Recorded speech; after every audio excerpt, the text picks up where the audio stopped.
नमस्कार दोस्तों, स्वागत है आप सभी का। आज का ये सेशन बहुत ही ज़्यादा महत्वपूर्ण है। बेसिकली जो आज हम टॉपिक लेकर आए हैं ओजोन क्षरण, ये हमारा आज का पूरा लेक्चर एमपीपीएससी मेंस की क्लासेस के लिए है।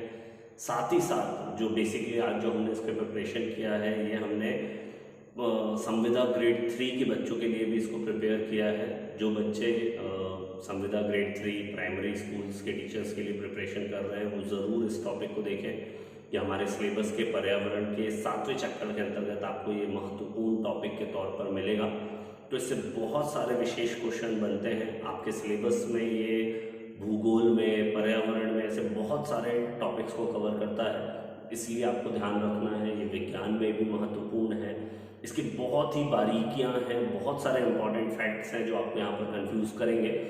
तो थोड़ी सी दिक्कत होगी, लेकिन हम उस चीज़ को पार पा लेंगे और बहुत ही आसानी से चंद चैप्टर्स के अंतर्गत इसको हम कवर कर लेंगे। इसकी फ्रेमिंग के तौर पर देखें तो ये आपका ओजोन का निर्माण या ओजोन के कैरेक्टरिस्टिक्स, फिर ओजोन का विघटन कैसे होता है, फिर ओजोन को विघटन करने वाले पदार्थ, फिर यहाँ ओजोन की माप और मोटाई, फिर इधर हमने देखे कि ओजोन छिद्र क्या होता है, फिर हमने देखा को ओजोन से होने वाले हानिकारक प्रभाव, और फिर लास्ट में हमने देखा कि कैसे ओजोन संरक्षण के लिए हमने विश्व और राष्ट्रीय स्तर पर अनेक प्रयास किए। तो ये आपकी फ्रेमिंग होगी। अब इस टॉपिक के अंतर्गत आप किन किन चीज़ों को देखेंगे, तो यहाँ पर बहुत ही महत्वपूर्ण है। सबसे पहला हमारा ओजोन क्षरण को जानने से पहले ओजोन को जानना बहुत ही ज़्यादा महत्वपूर्ण है। तो अगर हम बात करें ओजोन की, तो ओजोन बनती कैसे, निर्माण कैसे होता है, पाई कहाँ जाती है, तो सबसे पहला शब्द है आपका समताप मंडल। ओजोन समताप मंडल में स्थित होती है। तो निर्माण कैसे होता है, समताप मंडल में सूर्य प्रकाश, तो सूर्य प्रकाश के ब्रैकेट में आप देखेंगे यहाँ पर मैंने हाईलाइट करते हुए लिखा है पराबैंगनी किरणें। तो सूर्य प्रकाश में पराबैंगनी किरणों से ओजोन की सांद्रता में वृद्धि होती है और यह एक 3 परमाणविक संरचना का निर्माण करता है जिसे O3 या ओजोन के नाम से जानते हैं। तो समताप मंडल में सूर्य प्रकाश की उपस्थिति में पराबैंगनी किरणों के द्वारा ओजोन, ऑक्सीजन के अणुओं का आपस में मिलना और ओजोन का निर्माण करना ओजोन परत कहलाता है। ठीक है, यह ऑक्सीजन के अपर रूप के रूप में भी जाना जाता है। फिर अगर हम बात करें कि आखिर ओजोन की खोज कब हुई, तो ओजोन की खोज हुई, बहुत ही इंपॉर्टेंट क्वेश्चन है, एकदम डायरेक्ट आता है। ओजोन की खोज 1840 में, ईयर्स की ज्यादा वैल्यू नहीं, साइंटिस्ट का नाम आपको ध्यान रखना पड़ेगा कि 1840 में क्रिश्चियन फेडरिक ने, जो कि जर्मन साइंटिस्ट थे हमारे, उन्होंने इसकी खोज की। ठीक है, फिर मैंने अभी आपको बताया कि आखिर समताप मंडल में कहाँ पाई जाती है। तो बेसिकली समताप मंडल में आप देखेंगे कि ओजोन की सबसे सर्वाधिक सांद्रता होती है 25 किलोमीटर से लेकर 30 किलोमीटर तक के बीच। लेकिन जब आप विभिन्न परीक्षाओं में इसको देखते हैं तो ये बहुत ही वैरायटी इसमें पाई जाती है, वेरिएशन पाया जाता है। तो हमने यहाँ पे एक औसत लिया हुआ है 20 किलोमीटर से लेकर 40 किलोमीटर तक। लेकिन मैं बता दूं कि ऊपरी 55 किलोमीटर तक भी ओजोन के कण पाए जाते हैं। वो अभी अपन आगे देखेंगे क्यों ऐसा होता है। हमने देखा कि पराबैंगनी किरणें, देखिए यहाँ पे बहुत ही ज्यादा महत्व, पराबैंगनी किरणें ओजोन के निर्माण में भी सहायक है और ओजोन के विनाश में भी सहायक है। तो आपको बहुत ही ज्यादा ध्यान रखना है, बिल्कुल भी कंफ्यूज नहीं होना है, पॉइंट टू पॉइंट क्लियर करते चलिए, बहुत ही सिस्टमैटिक है, देखते चलते हैं। लास्ट, इसे हम क्या क्या संज्ञा दे सकते हैं, इसे पृथ्वी का छाता कहते हैं क्योंकि वो पूरे कवर करा होता है। पराबैंगनी, सभी को पता है कि ओजोन हमारी इस पराबैंगनी किरणों से रक्षा करता है। ठीक है, इसे ओजोन का, पृथ्वी का रक्षा कवच, पृथ्वी का छाता या फिर सनस्क्रीन भी कहते हैं, प्राकृतिक सनस्क्रीन। आपने देखा होगा सनबर्न से बचने के लिए हम सनस्क्रीन लगाते हैं, वैसे पराबैंगनी किरणों से बचने के लिए हम क्या लगाते हैं, सनस्क्रीन लगाते हैं। हमारे विज्ञान के बहुत सारे छात्र मुझसे पूछते हैं कि सर क्या पराबैंगनी किरणें इतनी ज्यादा हानिकारक होती हैं। तो बेटा बिल्कुल भी ऐसा नहीं है। मैं आपको बता दूं कि पराबैंगनी किरणों में भी UVA, UVB, UVC 3 कैटेगरीज होती है जो कि हमारे लिए लाभकारी भी है और हानिकारक भी। UVA के द्वारा तो मानव शरीर में बहुत ही महत्वपूर्ण विटामिन D का संश्लेषण होता है। तो इसलिए ध्यान रखिएगा कि UV की अलग अलग, ऐसा मतलब आप माइंड में ऐसा मत रखिए कि UV मतलब लॉस। UV हमारे लिए लाभदायक भी बहुत ज्यादा है। ठीक है, तो यहाँ पे हम उसी की चर्चा करेंगे। UVB का ज्यादा महत्व है ओजोन क्षरण में। ओजोन, क्योंकि UVA तो हमारे लिए लाभकारी हो गई, UVA से विटामिन D का संश्लेषण हो रहा है, तो प्लीज इसको राइट डाउन कर लेंगे। फिर हम आते हैं आज ओजोन क्षरण के दूसरे टॉपिक पे, ओजोन विघटन पर। कि आखिर ओजोन का विघटन कैसा होता है। तो मैं यहाँ पे अगेन फिर हमारे मेंस के बच्चों को बता दूं कि ओजोन विघटन के दो कारण है बेटा। प्राकृतिक रूप से भी ओजोन का विघटन होता है और मानवीय कारकों से भी ओजोन का विघटन होता है। प्राकृतिक रूप से अगर देखें तो सूर्य प्रकाश, मैंने अभी कहा आपसे कि आखिर खुद सोच के देखिए, ओजोन एक अस्थिर है, एक अस्थिर गैस है। यूवी के द्वारा उसका निर्माण भी होता है और धीरे धीरे उसका क्षरण भी होता जाता है, वरना पूरे वायुमंडल संताप मंडल में ओजोन ना आ जाती, लेकिन उसका क्षरण प्राकृतिक रूप से भी होता जाता है। ठीक है। अगर मानवीय कारकों की बात करें तो डेफिनेटली मानव ने इतना ज्यादा इस चीज को वो किया है, उपभोग करते चला गया है, और इसी लालसा ने आज ओजोन को क्षरित किया है। तो हैलोजन अणु के संताप मंडल में पहुंचने के कारण क्या होता है कि हैलोजन ओजोन का क्षरण होता है। अगेन हमारे बहुत सारे छात्र यहाँ पर प्रश्न उनके माइंड में आता है कि आखिर कैसे सर, क्यों? क्योंकि और भी जितने हम प्रदूषकों को देखते हैं वो तो सारे के सारे क्षोभ मंडल में जलवायु की गतिविधि के द्वारा नीचे आ जाते हैं। बिल्कुल सही है बेटा। लेकिन जब हम देखते हैं कि जितने भी हमारे हैलोजनकारी, आगे आप देखेंगे क्लोरोफ्लोरोकार्बन, सारे के सारे मिथाइल ब्रोमाइड, जितने भी हमारे ओजोन विघटीकरण पदार्थ हैं, इनकी विशेष खास बात है कि यह क्षोभ मंडल से वर्षा के साथ धरातल पर नहीं आते, और यही बहुत ही ज्यादा हानिकारक है। इनका प्रयोग धीरे धीरे विसरण के द्वारा क्षोभ मंडल से संताप मंडल में पहुंच जाते हैं। और ध्यान दें, बहुत ही महत्वपूर्ण, ये वहां पर 20 वर्षों से लेकर तो 120 वर्षों तक या इससे भी ज्यादा समय तक समताप मंडल में रहते हैं। तो मानव की थोड़ी सी लालसा प्रकृति को कितना नुकसान पहुंचाती है, सोच के देखिए। 100 सालों तक वो ओजोन का विघटन करते रहते हैं, सोच के देखिए, बहुत ही ज्यादा नुकसानदायक है। प्लीज प्लीज प्लीज प्लीज अपने भोग विलास को, आखिर आप कोविड-19 में आप देख ही चुके हैं कि आपकी क्षमताएं कितनी सीमित है, आपकी आवश्यकता है। हम इससे ज्यादा सिर्फ और सिर्फ मानवीय जीवन की पराकाष्ठा को स्पर्श करने की कोशिश करते हैं। प्लीज मेरा आपसे निवेदन है कि ओजोन और प्रकृति और पर्यावरण का विशेष ध्यान दें। चलिए वापस हम आते हैं, आप लोग वैसे भी नहीं मानने वाले। चलिए हम आगे देखते हैं। मानवीय कारण आपको समझ में आया कि हैलोजन मतलब हमारे क्लोरीन, ब्रोमीन, इनसे रिलेटेड कोई भी सब्सटेंस जब समताप मंडल पर पहुंचता है तो वो ओजोन का विघटन करता है। अभी आप आगे देखेंगे कैसे, क्योंकि O3 मॉलिक्यूल है, क्लोरीन से क्रिया करके वो क्या हो जाता है, O2 में कन्वर्ट हो जाता है। तो ओजोन का क्या हो गया, क्षरण हो गया बच्चों। सबसे इंपॉर्टेंट है ओजोन के विघटीकरण पदार्थों को। तो ओजोन के विघटीकरण पदार्थों की अगर लिस्ट की अगर हम बात करें तो ये सारे के सारे, आपने केवल और केवल क्लोरोफ्लोरोकार्बन, अगर आप सामान्य किताब पढ़ रहे हैं तो आपने केवल क्लोरोफ्लोरोकार्बन को देखा होगा, बट यहाँ आप देखेंगे मैंने मॉन्ट्रियल प्रोटोकॉल से ये लिस्ट उठाई है। तो मॉन्ट्रियल प्रोटोकॉल में किन सब्सटेंस को स्थान दिया गया है ओजोन डिप्लीमेशन के लिए, तो आपको यहाँ ध्यान रखना है कि ओजोन क्षरण के लिए सबसे प्रमुख कारक है हमारा क्लोरोफ्लोरोकार्बन, CFC। इसी में हाइड्रो लग जाता है तो HCFC, बहुत इंपॉर्टेंट है। पूरे ओजोन क्षरणकारी पदार्थों में से 50% क्षरण का कारण क्या है, क्लोरोफ्लोरोकार्बन। तो इतना इंपॉर्टेंट है। तो क्लोरोफ्लोरोकार्बन हमने जो दूसरी श्रेणी यहाँ पर रखी है, थोड़ा सा आपको कलर्स वो किया है हमने ताकि आपको समझ में आए। तो आप देखेंगे कि हमने दूसरे साइड ये लिखा है कि आखिर इनका प्रयोग कहाँ होता है।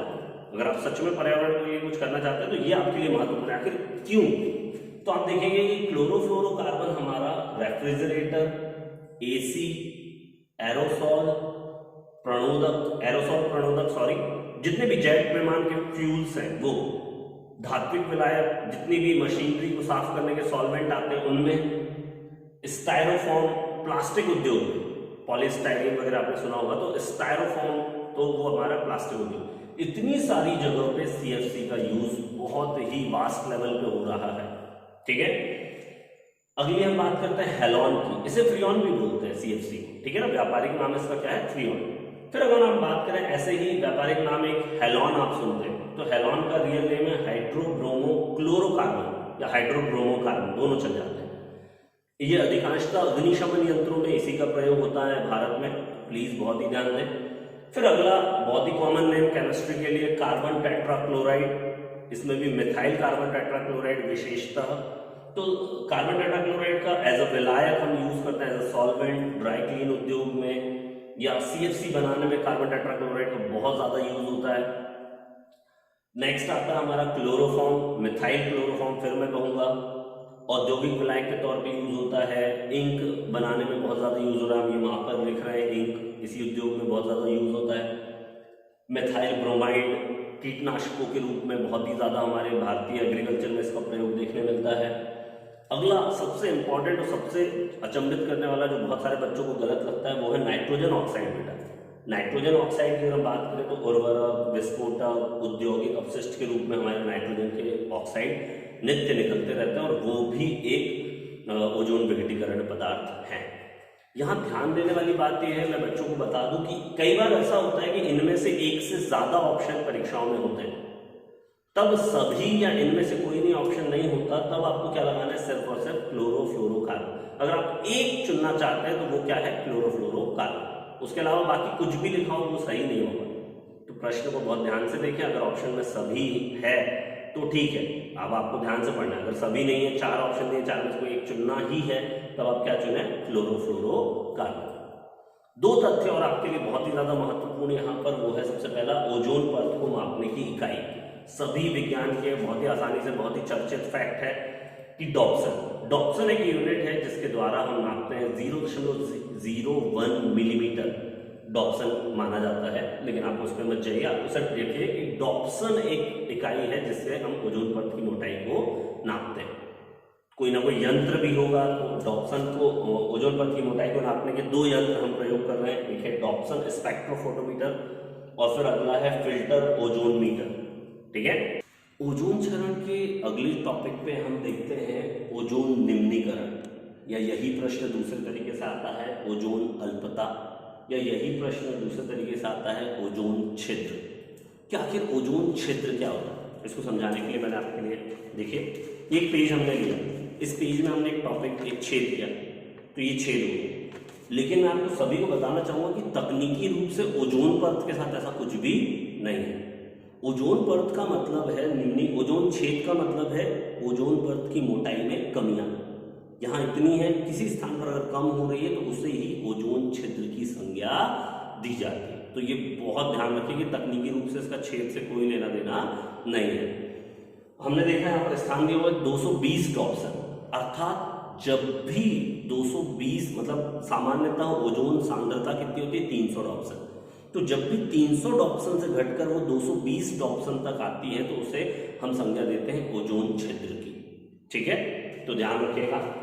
नेक्स्ट अगर हम बात करें कि ओजोन छिद्र या इस संबंध में खोज किसने की सर्वप्रथम, तो हम बात करेंगे एस रोलैंड और एम मॉलिना की। इन्होंने ही सबसे पहले पुष्टि की थी कि ओजोन का क्षरण हो रहा है क्लोरोफ्लोरोकार्बन के द्वारा।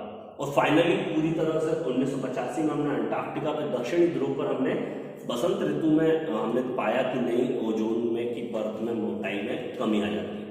ठीक है, और यही चीज अब देखिए आपके दिमाग में ये प्रश्न आएगा बार बार कि आखिर क्या ऐसा हो जाता है कि दक्षिणी ध्रुव पर ही ऐसा होता है, क्योंकि इंसान, हमने देखा कि सारे के सारे कारण मानवीय कारण है।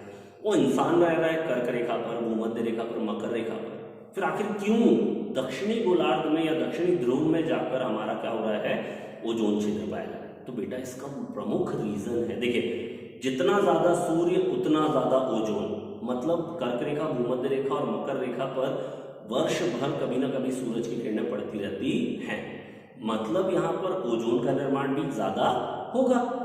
लेकिन 6 महीने दिन और 6 महीने रात कहाँ होते हैं, ध्रुवों पर। इसीलिए अंटार्कटिका पर, दक्षिणी ध्रुव पर 6 महीने जब रात होती है, इसलिए हमने बसंत ऋतु को स्थान नाम दिया। मतलब जब सूर्य उत्तरी गोलार्ध में होता है तो दक्षिणी ध्रुव पर क्या होती है, रात। धीरे धीरे ओजोन का निर्माण तो होता नहीं है क्योंकि सूर्य ऊपर है, तो धीरे धीरे इसका विघटन प्रारंभ हो जाता है। और सारे कारक कौन से, मानवीय। तो प्लीज पर्यावरण का ध्यान रखिए। चलिए हम अगले चैप्टर पे चलते हैं। आखिर क्या हानिकारक, हम क्यों विश्व स्तर पर या राष्ट्रीय स्तर पर हम इसको देख रहे हैं। आप देख रहे हैं छोटे से कोविड-19 ने कितना पूरा भयावह रूप विश्व में ले रखा है। मतलब ये इसी प्रकार के भावी समस्याओं में से एक है ओजोन क्षरण। तो उसके क्या हानिकारक प्रभाव है, इस पर हम थोड़ा सा प्रकाश डाल रहे हैं। सबसे पहला है समुद्री पारितंत्र को नुकसान। समुद्री पारितंत्र को नुकसान कैसे होता है, फाइटोप्लैंक्टन्स की संख्या में कमी आती है, जिससे कार्बन डाइऑक्साइड गैस की मात्रा में क्या हो जाती है, वृद्धि हो जाती है। ठीक है, दूसरी बात हम करें तो वनस्पति पर प्रभाव पड़ता है। तो वनस्पतियों पर क्या प्रभाव पड़ रहा है? उनकी उत्पादकता में कमी आती है, उनके पोषक पदार्थों में कमी आती है, उनकी प्रतिरोधकता में कमी आती है।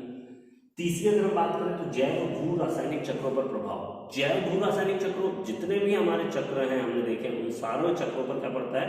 प्रतिकूल प्रभाव पड़ेगा यदि यूवी किरणें कहाँ पहुंचती हैं? धरातल पर पहुंचती हैं। अगला हम देखते हैं मानव स्वास्थ्य। सबसे ज्यादा महत्वपूर्ण हमारे लिए क्या है? मानव स्वास्थ्य। तो मानव स्वास्थ्य में डीएनए है, अनुवांशिकता पर प्रभाव। त्वचा कैंसर है, त्वचा पर तो डायरेक्ट प्रभाव पड़ता है, आपने देखा। सनबर्न होता है, त्वचा जल जाती है। प्रतिरक्षा तंत्र, इम्यूनिटी सिस्टम में कमी होती है, आंखों में जलन होना, कार्बन डाइऑक्साइड की वृद्धि के कारण क्या होता है? श्वसन तंत्र भी हमारा प्रभावित होता है। जैविक अजैविक अपघटन में वृद्धि, जितने भी हमारे पर्यावरण में जैविक कारक अजैविक कारक है उनके अपघटन में वृद्धि होती है। और शीघ्र अपघटन से क्या होगा? पर्यावरण प्रदूषित होगा। तो इतने हानिकारक प्रभाव थे, और इन्हीं प्रभावों से निकलने के लिए राष्ट्रीय स्तर और अंतर्राष्ट्रीय स्तर पर हमने बहुत सारे प्रयास किए, जो हमारा अगला टॉपिक है। और पूरे ओजोन के हमारे आज के लेक्चर में 2 ही टॉपिक जरूरी थे कि कौन कौन से पदार्थ ओजोन क्षरण करते हैं और हमने क्या प्रयास किए। तो आइए देखते हैं। सबसे पहला, ऑस्ट्रिया के शहर वियना, ऑस्ट्रिया की राजधानी है, वियना कन्वेंशन। वियना में हमने एक प्रोटोकॉल, एक नियम बनाया, एक संधि की, जिसमें बहुत सारे देशों ने क्या किया? कोशिश की कि हम ओजोन क्षरण के लिए ओजोन क्षरण को रोकने के प्रयास करें। लेकिन यहाँ पे महत्वपूर्ण ये माइलस्टोन कदम था, पहला प्रयास था जहां पर हमने ऐसा कुछ किया।